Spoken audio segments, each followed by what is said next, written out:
Warning, this episode contains brain food that will lead to improved emotional and social intelligence.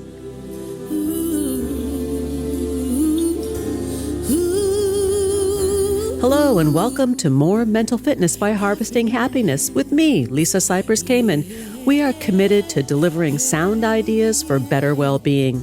This bonus edition of the Good Citizens Election Season Survival Guide has been created in partnership with an incredible group of contributors who support critical thinking, intelligent voting, and relational pleasure for a happier, healthier, and more productive society. Alrighty then, let's dive in. Good morning, good afternoon, and good evening wherever you are. Thanks for joining me on today's show, which is part of the Good Citizens Election Season Survival Guide designed to help restore common sense and sanity in a crazy world. Today, you will learn about satisfying civic duty and fueling the pursuit of happiness. My guest is Doug Linkhart, who is president of the National Civic League, which is devoted to advancing civic engagement and creating equitable and thriving communities. Previously, Doug served 18 years in elected office, including as a Denver City Councilman, Colorado State Representative, Senator, and Executive Director of Denver's Department of Public Health and Environment. His career also includes federal government work as a presidential management intern, founder of a nonprofit for neighborhood associations, and running his own consulting business. Doug seamlessly weaves civic duty with hope, optimism, and the pursuit of happiness. I am so glad to have somebody with your knowledge in the house to guide us through this election season because our seatbelts are fastened. Yeah, it's a bit perilous. Yes, perilous and yet hopeful. Yes, so absolutely. Talk a little bit about that, because prior to us starting the interview, you were talking about how you're harvesting happiness over at your place. And I thought that is so sweet and touching and meaningful. We often do look for the silver lining, and that lining is often at the local level. Even when the federal government is dysfunctional, as it has been for a long time, there's so much good work happening locally. And it's not just government, it's nonprofit organizations, it's individuals. And I think we overlook sometimes the influence that we have and the importance of individual action at the local level. I love this. I love that you said this, because some of us feel very powerless with what's going on in this country, and to remind us that we do have some power and some ability to impact things within our communities at a local level is really important. And anybody can do this. Absolutely. And it's important to ignore some of the noise that comes from social media, national politicians, and newsprint, news organizations, because they're really focused on the extremes. They look for controversy. They ask for controversial quotes. They play up the negative for the most part. And it's only noise. Most Americans are in the middle. They're not on either extreme. The estimates I've seen is 10 or 15% on either end, with generally about 80% of us in the middle looking for common sense solutions. And often those solutions are found at the local and state level. That's comforting, because if we look at 80% of the population being in the middle, it means that we have a shot, right? Yes. At making things right, using common sense, using critical thinking, using our brains to effect change and run government in a better way. Yes, and we do that every day. You know, a lot of the national issues are now being addressed by local government. There are hundreds and hundreds of local governments involved in climate action. And there's something called Welcoming America that a lot of communities have joined to welcome immigrants. I saw the mayor of Denver the other day say that, Denver's had 50,000 immigrants come to the community and we handled it. We gave them housing and jobs and sometimes bus tickets if they wanted, and we handled it. And so did the border town of Edinburgh, Texas. Local mayors, local nonprofits look at what's possible and then make it happen. Let me just check in with you about this. So what I hear you saying is you had 50,000 immigrants come to the state of Colorado. I didn't hear you mention that any of them were murderers, rapists, or drug dealers. And committing violent No, crimes. Did I no, hear that accurately? it's true. Most of the research indicates that Yes. immigrants are more of a gain to our economy and to our society than a drain. And no, they're not all criminals. And yet, I mean, we're a country of immigrants, and that's Yes. been true from the beginning. And Ronald Reagan and plenty of people on both sides of the aisle have talked about that for a long time. Talk about some other ways that local government is affecting change in a positive way. I mean, you mentioned climate change, the initiatives that are going on locally for that. Well, if you look at education, public safety, health, it's all managed at the local level. When Donald Trump was elected some years ago, 2016, I guess, people dreaded that he would run the country. My, let's see, 8-year-old at the time said, "Do we have to do what he says?" And, presidents are not dictators, even if he wants to be. There are a lot of other checks and balances, and the local government is where, most action is. And actually, a lot of it is from nonprofits. So if you look at something like health, um, it's largely related to our own behavior and environment, not health insurance or doctors. And public safety is not something that President Biden can do much about. When George Floyd was murdered, people said, well, what is Biden going to do? And it's not what Biden did or would do. It's that about 200 police agencies across the country adopted new policies on community policing and use of force. 150 plus statues were torn down and names were changed. There has been a lot of action since George Floyd, but it doesn't get on Fox News or CBS because it's hard to cover all of that local activity. Interesting. So, at a local level, what I'm hearing you say is that we do a pretty good job at self governance, recognizing what needs to be done and going out and doing it. We do. The hazard is that we're turning into a tribal nation of red cities and blue cities, Yeah. not just red states and blue states, because states have quite a variety typically within the state itself. So a lot of small towns are red, a lot of bigger cities are blue. And if you live in a city where you don't feel like you belong, you don't always have the option to move. Um, the red cities are becoming redder, the blue cities are becoming bluer. But again, there are two problems. One is that people can't always move. And number two, there should be some national rights and national mandates that apply to everyone equally. That you Yes. shouldn't be able to shoot someone in Arkansas and not get arrested like you would in Colorado. Or, the abortion rights issue is another one where it would be nice to have some uniformity. It's interesting when you talk about, let's say, gun safety or abortion rights. I don't think that anybody believes that some form of regulation isn't reasonable. Like we, Right. I mean, there's a There's, common sense here yeah, that the right to bear yeah, arms. Oh yes, I don't think anybody doesn't feel that we should have the right to bear arms. yeah. Yeah, there's that middle population again. And in polls and national polls, they'll be asked, do you support gun control or abortion or whatever? But there's a lot of nuance within there, right? Yes. And where it would be easy to craft, and people have done this, an abortion law or a gun control law that 70% of the people support. And it's just hard to get it through Congress. Yeah.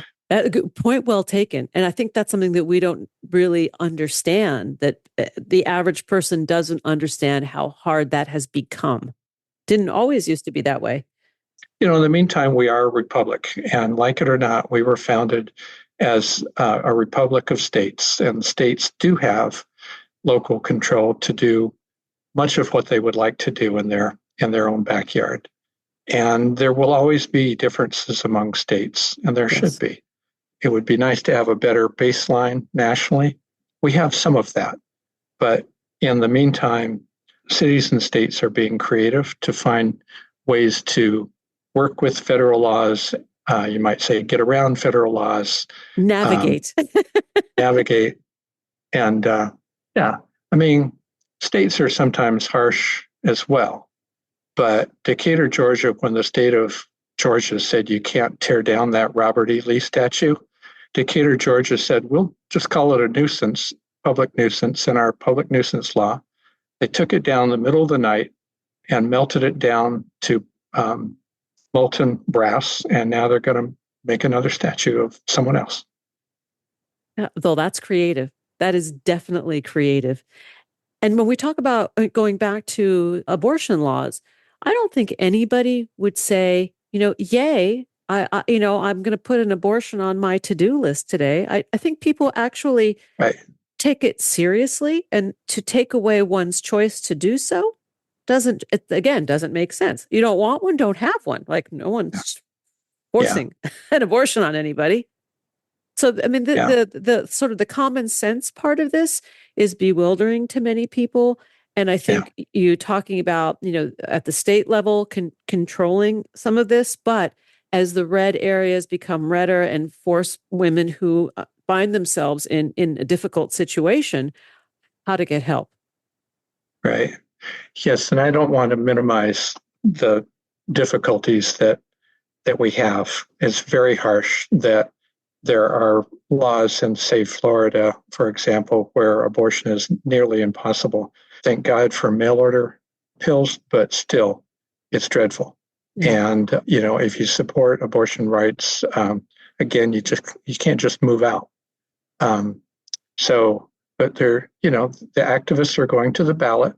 Democracy is meant to work that way, that if in the end you don't like what's happening, you go to the ballot, you do an initiative, which is allowed in 25 states, or you vote people out, you flex your muscle.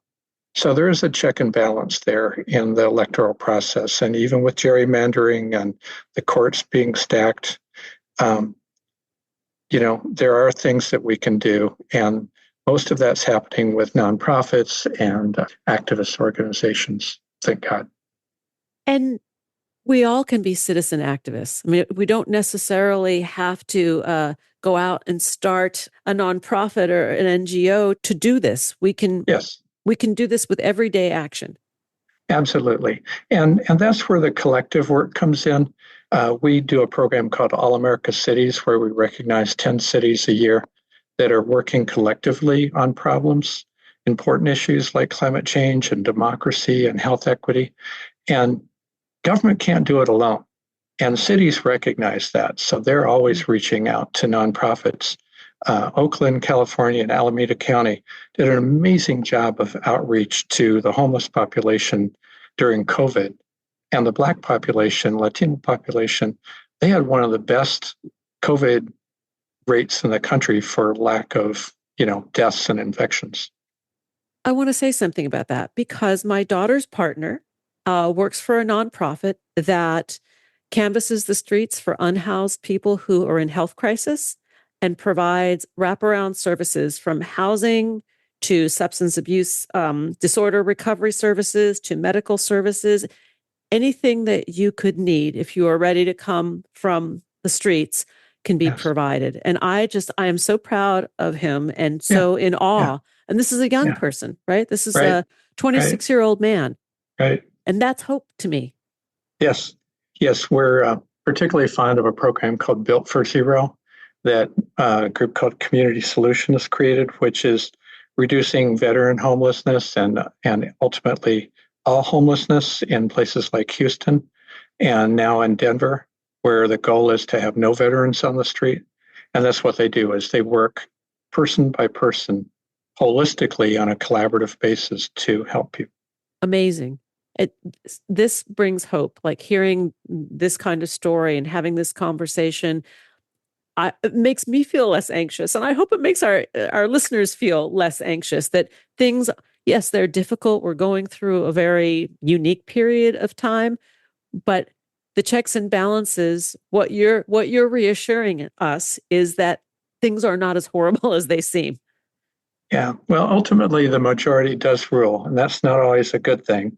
But a smaller voice, a minority voice, can ultimately win the day if they gather enough supporters. Yeah. And we've seen that over and over.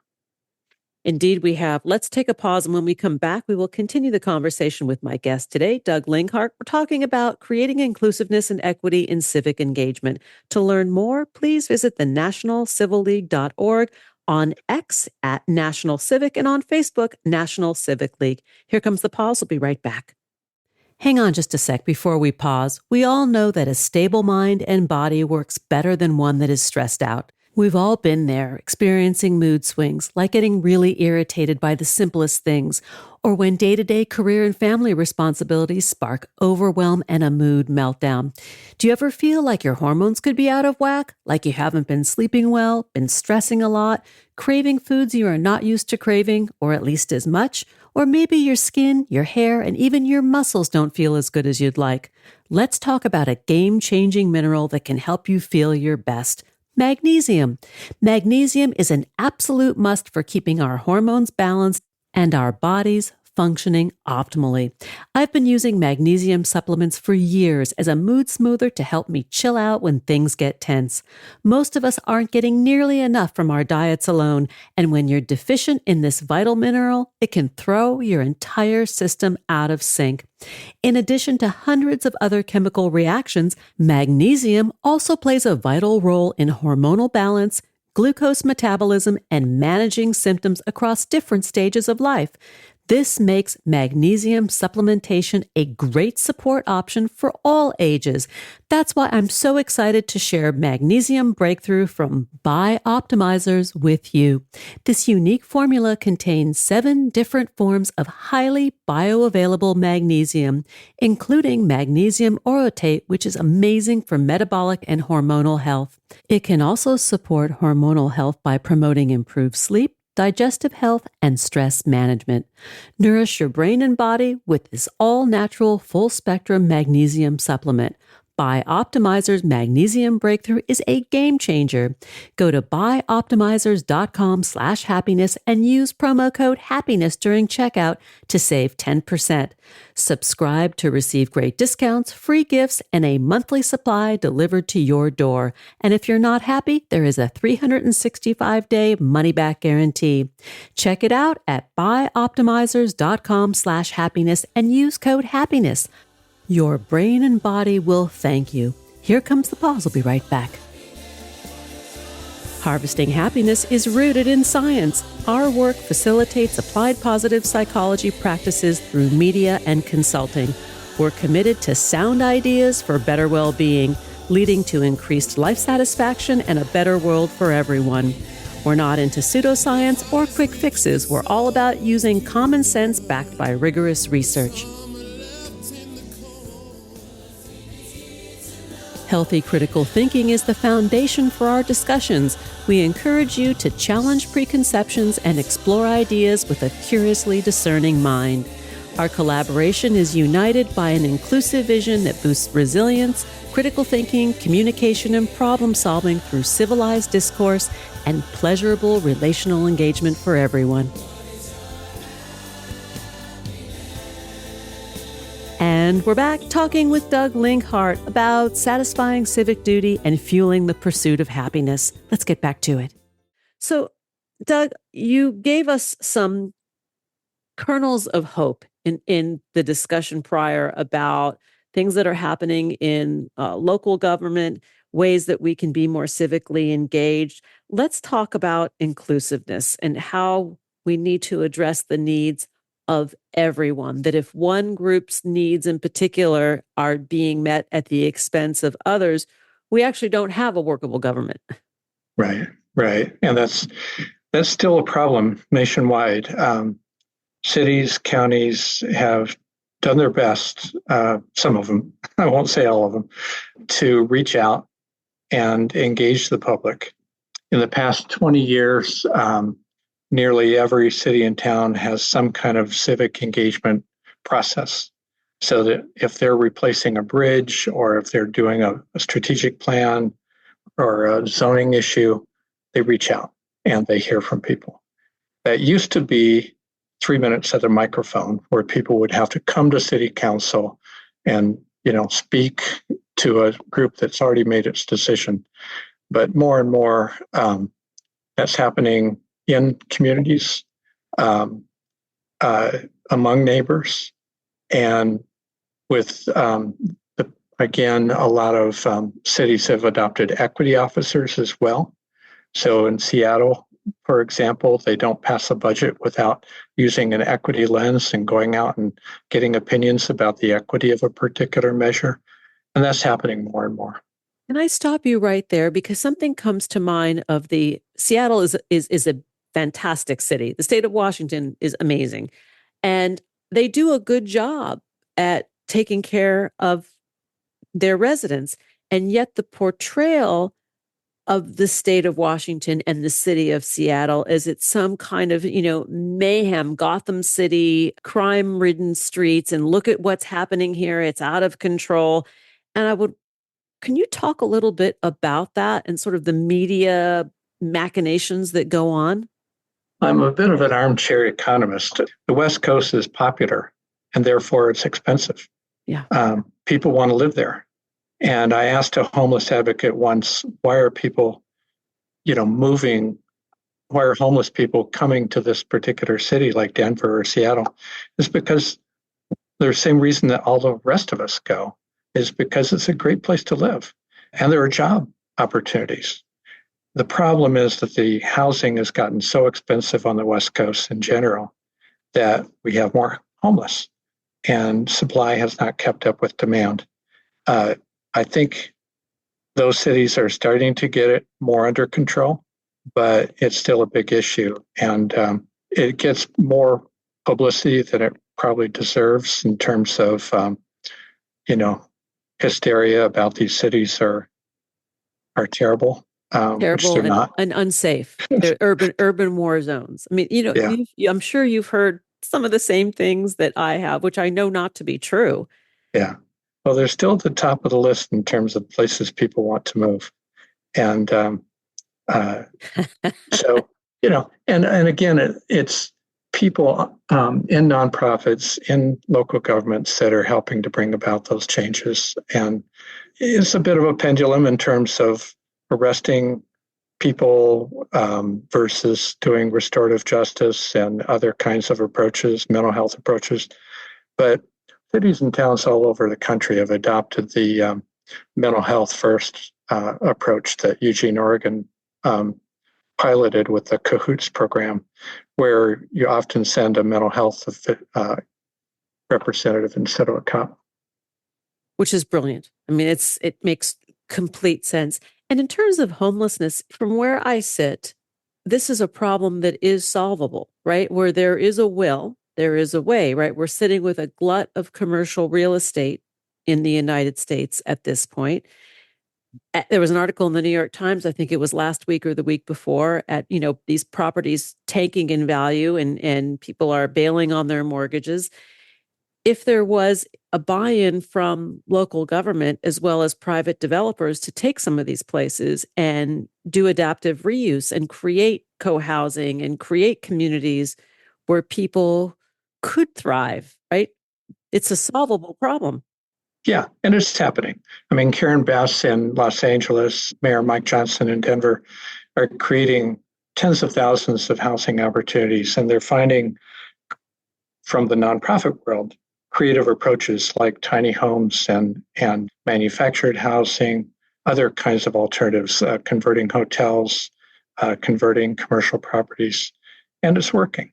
It's hard to keep up with the demand, especially with all the immigration that we've recently had. But that kind of collaborative approach is working in many places.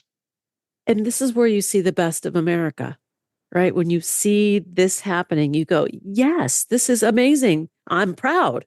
Yeah. This is what we should be absolutely. doing. I mean, it was nearly 200 years ago that a fellow from France named Alexis de Tocqueville came to the U.S. and he studied the country on France's behalf. And he came back and said, instead of just asking government to fix everything, they actually get together and fix it themselves.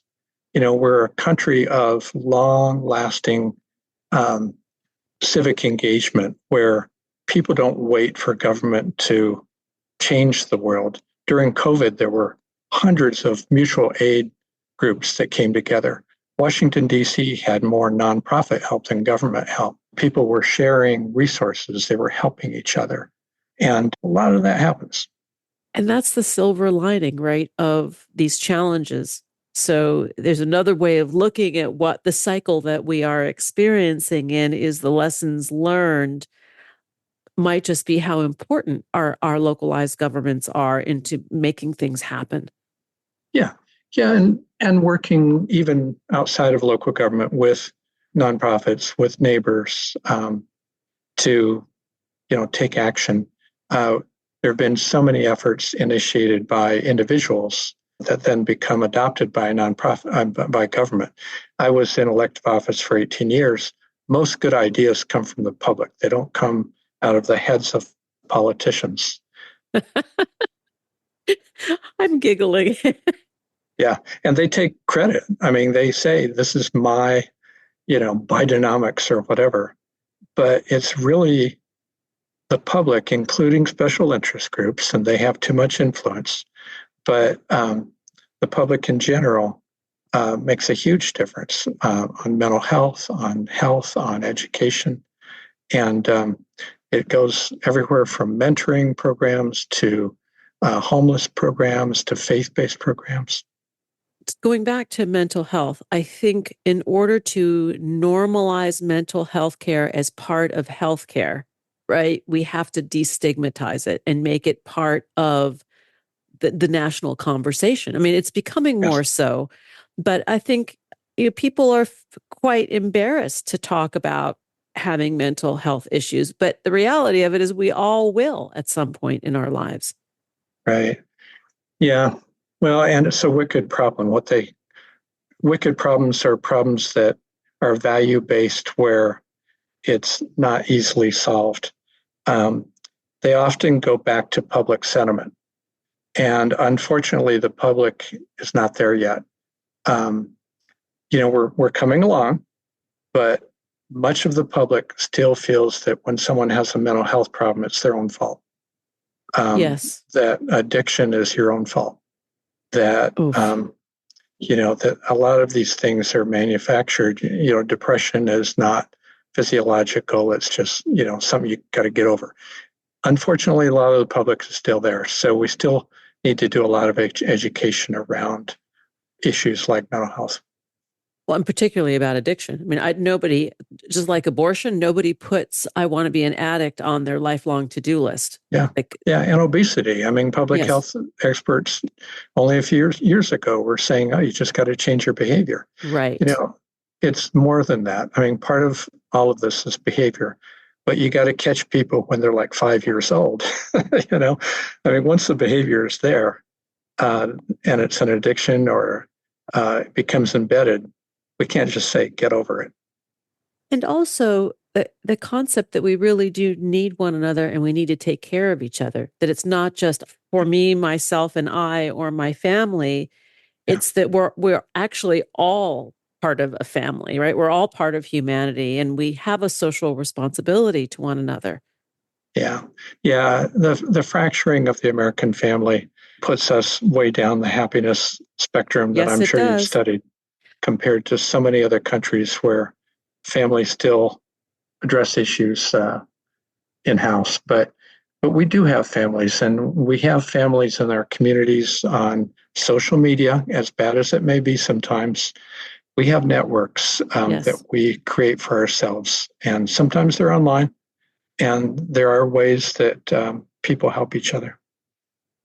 It's interesting. I interviewed a woman who is one of the co-editors of the World Happiness Report, and they've just issued a new report, and her name is Dr. Lara Aknin. And she was talking about, for the first time since the inception of the Happiness Report, which was done by Gallup in 2008, the United States has fallen off the top 20 countries. And that is primarily due to the younger population reporting lower life satisfaction than it had in the past. Yeah. Yeah. But one report I saw, maybe from the same person, said that sometimes it's that they have very high expectations. Yes.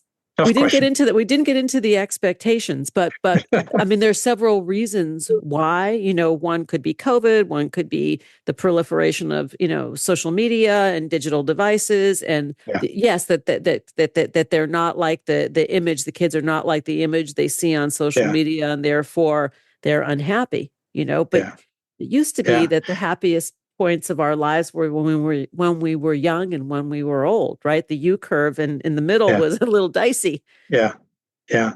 Yeah. I read a lot of those reports on happiness in books, and it seems like when you've got different kinds of people next to each other, there's more likely to be unhappiness because they're comparing each other. Yeah, social comparison kills it. Yeah. Yeah. And the internet has spread. First it was television, now it's the internet that has spread views of the rest of the world. You think, well, wait, why aren't I like that? Yeah, I want that, or moreover, I think I want that, and then when I get it, I'm not so sure I really want Right. that. That's probably more of what it really is. We are nearly out of time, and I am so grateful that you could come and spend part of your afternoon with us. And we're going to have more. You'll be able to listen to more about Doug Linkhart and his work over at the National Civic League. To learn more, please go to nationalcivicleague.org, on X at National Civic, and on Facebook, National Civic League. Doug, thanks so much. I really appreciate your input and igniting a sense of hopefulness for all of us. You bet. Glad to be with you. Thanks for joining us today on Harvesting Happiness and this special edition of the Good Citizens Election Season Survival Guide, helping to restore common sense in a crazy world. Listen to part 2 of my conversation with Doug over at More Mental Fitness, available on Substack and Medium. This is Lisa Cypers Kamen on behalf of my guest today, Doug Linkhart, wishing you kind thoughts, kinder words, and the kindest of actions. Until next time, remember, happiness is an inside job. Happiness is your inside job. Please go out and rock your day, and remember to be kind to one another. Keep harvesting your happiness anytime and anywhere from the comfort of wherever you are. Subscribe, listen, and share hundreds of downloadable Harvesting Happiness episodes from wherever you get your podcasts. Connect with and follow us on most social media channels. To learn more about lifestyle management and mental fitness services, please visit harvestinghappiness.com.